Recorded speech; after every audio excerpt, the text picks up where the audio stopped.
Hello friends, welcome back to my channel. ಎಲ್ಲರೂ ಹೇಗಿದ್ದೀರಾ? ಎಲ್ಲರೂ ಚೆನ್ನಾಗಿದ್ದೀರಾ ಅಂತ ಭಾವಿಸ್ತೀನಿ. ಇವತ್ತಿನ ವಿಡಿಯೋದಲ್ಲಿ ತುಂಬಾ ಸುಲಭವಾಗಿ ಕಾಯಿ ಮಿಠಾಯಿ ಮಾಡೋದು ಹೇಗೆ ಅಂತ ನಿಮ್ಮ ಜೊತೆ ಶೇರ್ ಮಾಡ್ತಾ ಇದ್ದೀನಿ. ಬನ್ನಿ ಹೇಗೆ ಮಾಡೋದು ನೋಡೋಣ. ಮೊದಲಿಗೆ ನಾನಿಲ್ಲಿ ಒಂದು ಪ್ಯಾನ್ನ ಇಟ್ಕೊಂಡಿದ್ದೀನಿ. ನಾನಿಲ್ಲಿ ಕಾಯಿ ಮಿಠಾಯಿ ಮಾಡೋದಕ್ಕೆ 2 ಬೌಲಷ್ಟು ತೆಂಗಿನಕಾಯಿ ತುರಿನ ಸೇರಿಸ್ಕೊತಾ ಇದ್ದೀನಿ. 2 ಬೌಲಷ್ಟು ತೆಂಗಿನಕಾಯಿ ತುರಿಗೆ 1 ಬೌಲಷ್ಟು ಸಕ್ಕರೆ ಕರೆಕ್ಟಾಗಿ ಸ್ವೀಟು ಬರುತ್ತೆ. ಸಕ್ಕರೆ ಸ್ವೀಟ್ ಏನಾದರೂ ಕಮ್ಮಿ ತಿನ್ನೋರಾದರೆ 1/4 ಬೌಲಷ್ಟು ಸಕ್ಕರೆನ ಸೇರಿಸ್ಕೊಳ್ಳಿ. ನೀವು ಯಾವ ಬೌಲಲ್ಲಿ ಕಾಯಿ ತುರಿನ ಸೇರಿಸ್ಕೊತೀರಾ ನೋಡಿಕೊಂಡು ಆ ಬೌಲಲ್ಲಿ ತಗೊಂಡು ಸೇರಿಸ್ಕೊಳ್ಳಿ. ಈ ಕಾಯಿ ಮಿಠಾಯಿ ಮಾಡೋದಕ್ಕೆ ತೆಂಗಿನಕಾಯಿ ತುರಿನ ನಾವು ಸಣ್ಣದಾಗಿ ತುರ್ಕೋಬೇಕಾಗುತ್ತೆ. ಜಾಸ್ತಿ ದಪ್ಪದಾಗಿ ಏನಾದರೂ ತುರ್ಕೋತು ಅಂದರೆ ಕಾಯಿ ಮಿಠಾಯಿ ಅಷ್ಟು ಪರ್ಫೆಕ್ಟಾಗಿ ಬರೋದಿಲ್ಲ.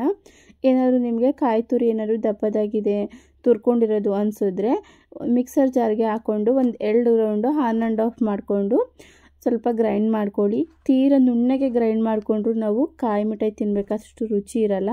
ನೋಡಿ, ಸಕ್ಕರೆ ನೀರೆಲ್ಲ ಬಿಟ್ಕೊಂಡು ಇವಾಗ ಕಾಯಿ ಜೊತೆ ಚೆನ್ನಾಗಿ ಸಿಹಿ ಎಲ್ಲ ಹೊಂದ್ಕೊಂಡಿದೆ. ಈ ರೀತಿ ಸಕ್ಕರೆ ಎಲ್ಲ ಚೆನ್ನಾಗಿ ಕರಗಿ ನೀರೆಲ್ಲ ಬಿಟ್ಟು ಕಾಯಿ ಜೊತೆ ಸ್ವೀಟ್ ಎಲ್ಲ ಚೆನ್ನಾಗಿ ಹೊಂದ್ಕೊಂಡ ನಂತರ ಇದು ತೆಂಗಿನಕಾಯಿನಲ್ಲಿರೋವಂಥ ಎಣ್ಣೆ ಎಲ್ಲ ಪ್ರಮಾಣ ಬಿಡೋದಕ್ಕೆ ಶುರು ಮಾಡುತ್ತೆ. ನಾವು ಅಲ್ಲಿವರೆಗೂ ಮೀಡಿಯಮ್ ಟು ಲೋ ಫ್ಲೇಮಲ್ಲಿ ಇಟ್ಕೊಂಡು ಫ್ರೈ ಮಾಡ್ಕೋಬೇಕಾಗುತ್ತೆ. ಇವಾಗ ನೋಡ್ತಾ ಇರ್ಬೋದು ಕಾಯಿ ಮತ್ತು ಸಕ್ಕರೆ ಎಲ್ಲ ಚೆನ್ನಾಗಿ ಹೊಂದ್ಕೊಂಡು ಇವಾಗ ಎಣ್ಣೆ ಎಲ್ಲ ಬಿಡೋಕ್ಕೆ ಸ್ಟಾರ್ಟ್ ಆಗಿದೆ. ಈಗ ನಾನಿಲ್ಲಿ 2 ಟೇಬಲ್ ಸ್ಪೂನಷ್ಟು ಹಾಲಿನ ಪೌಡರ್ನ ಸೇರಿಸ್ಕೊತಾ ಇದ್ದೀನಿ. ನಿಮ್ಮ ಹತ್ರ ಯಾವ ಬ್ರ್ಯಾಂಡ್ ಹಾಲಿನ ಪೌಡರ್ ಇದ್ದರೂ ಕೂಡ ಸೇರಿಸ್ಕೊಂಡು ಮಾಡ್ಕೊಳ್ಳಿ. ನಾನಿಲ್ಲಿ ನಂದಿನಿ ಹಾಲಿನ ಪೌಡರ್ನ ಸೇರಿಸ್ಕೊಂಡು ಮಾಡ್ಕೊತಾ ಇದ್ದೀನಿ. ಹಾಲಿನ ಪೌಡ್ರನ್ನ ಹಾಕ್ಕೊಂಡು ಚೆನ್ನಾಗಿ 1 ನಿಮಿಷನಾದರೂ ಮೀಡಿಯಮ್ ಟು ಲೋ ಫ್ಲೇಮಲ್ಲೇ ಇಟ್ಕೊಂಡು ಚೆನ್ನಾಗಿ ಮಿಕ್ಸ್ ಮಾಡ್ಕೊಳ್ಳಿ. ನೋಡ್ತಾ ಇರ್ಬೋದು ನಿಮಗೆ ಕನ್ಸಿಸ್ಟೆನ್ಸಿ ಯಾವ ರೀತಿ ಬರ್ತಾ ಇದೆ ಅಂತನ. ಚೆನ್ನಾಗಿ ಬರ್ತಾಯಿದೆ. ಥಿಕ್ನೆಸ್ ಕೂಡ ಸ್ವಲ್ಪನೂ ತಳನೂ ಕೂಡ ಹಿಡಿತಾ ಇಲ್ಲ. ಈ ರೀತಿ ತಳ ಬಿಡೋವರೆಗೂ ನಾವು 1 ನಿಮಿಷ ಹಾಲಿನ ಪೌಡರ್ನ ಹಾಕ್ಕೊಂಡು ಚೆನ್ನಾಗಿ ಮಿಕ್ಸ್ ಮಾಡಿಕೊಂಡ್ರೆ ಪರ್ಫೆಕ್ಟಾಗಿ ನಾವು ಕಾಯಿ ಮಿಠಾಯಿನ ಮಾಡ್ಕೋಬೋದು ತುಂಬಾ ಸುಲಭವಾಗಿ. ನೋಡಿ ಎಷ್ಟು ಚೆನ್ನಾಗಿ ಬರ್ತಾ ಇದೆ ಅಂತನ. ಹಾಲಿನ ಪೌಡರ್ ಎಲ್ಲೂ ಸ್ವಲ್ಪನೂ ಗಂಟಾಗ್ದಿಲ್ದಂಗೆ ಚೆನ್ನಾಗಿ ಎಲ್ಲ ಕಾಯಿ ಜೊತೆ ಒಂದು ಹಾಗೆ ಚೆನ್ನಾಗಿ ಮಿಕ್ಸ್ ಮಾಡ್ಕೊಳ್ಳಿ. ನೋಡ್ತಾ ಇರ್ಬೋದು ಇದನ್ನು ಸ್ವಲ್ಪ ಗಟ್ಟಿ ಆಗುತ್ತೆ. ಸೊ ಅಲ್ಲಿವರೆಗೂ ನಾವು 1 ನಿಮಿಷ ಫ್ರೈ ಮಾಡಿಕೊಂಡ್ರೆ ಆಯಿತು. ಕಾಯಿ ಕೂಡ ಚೆನ್ನಾಗಿ ಬಾಯ್ಲ್ ಆಗಿರುತ್ತೆ. ತಿನ್ನಬೇಕಾದ್ರೆ ಕೂಡ ಅಷ್ಟೇ ಕಾಯಿ ಮಿಠಾಯಿ ತುಂಬಾ ರುಚಿಯಾಗಿ ಚೆನ್ನಾಗಿರುತ್ತೆ. ನಾನಿಲ್ಲಿ ಹಾಲು ಪೌಡರ್ನ ಸೇರಿಸಿ ಮಾಡ್ಕೊತಾ ಇದ್ದೀನಿ. ನಿಮ್ಮ ಹತ್ರ ಏನಾದರೂ ಹಾಲು ಪೌಡ್ರ್ ಇಲ್ಲ ಅಂದರೆ ಹಾಲನ್ನು ಕೂಡ ಹಾಕ್ಕೊಂಡು ಮಾಡ್ಕೋಬೋದು. ನಾವೇನು ಕಾಯಿ ಸಕ್ಕರೆ ಎಲ್ಲ ಸೇರಿಸ್ತೀವಲ್ಲ ಆವಾಗಲೇ ಸ್ವಲ್ಪ ಹಾಲನ್ನು ಕೂಡ ಸೇರಿಸ್ಕೊಂಡು ನಾವು ಮಾಡ್ಕೊಳ್ಬೋದು.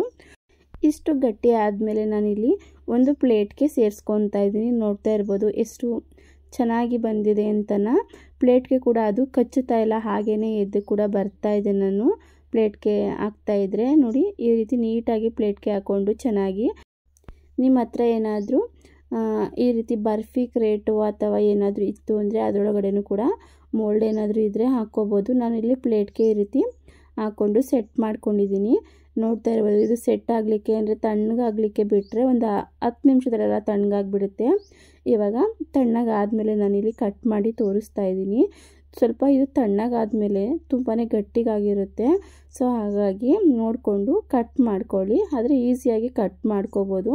ತೆಂಗಿನಕಾಯಿ ನಾವು ತುರಿದಿಲ್ಲ ಅಲ್ವಾ, ಹಾಗಾಗಿ ತುಂಬಾ ಚೆನ್ನಾಗಿ ಬರುತ್ತೆ.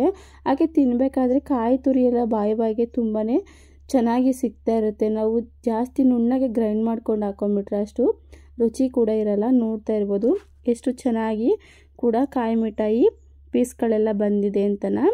ತುಂಬಾ ಸುಲಭವಾಗಿ ಮನೆಯಲ್ಲೇ ತುಂಬ ಈಸಿಯಾಗಿ ಈ ಕಾಯಿ ಮಿಠಾಯಿನ ನೀವು ಕೂಡ ಮಾಡಿ ಹೇಗೆ ಬಂತು ಅಂತನ ಕಮೆಂಟ್ ಮೂಲಕ ತಿಳಿಸಿ. ಈ ವಿಡಿಯೋ ನಿಮಗೆ ಸ್ವಲ್ಪನಾದರೂ ಯೂಸ್ಫುಲ್ ಆಗಿದ್ದರೆ ಪ್ಲೀಸ್ ಲೈಕ್ ಮಾಡಿ, ಶೇರ್ ಮಾಡಿ. ಚಾನಲ್ಗೆ ಸಬ್ಸ್ಕ್ರೈಬ್ ಆಗಿಲ್ಲ ಅಂದರೆ ಸಬ್ಸ್ಕ್ರೈಬ್ ಆಗಿ. Thank you for watching.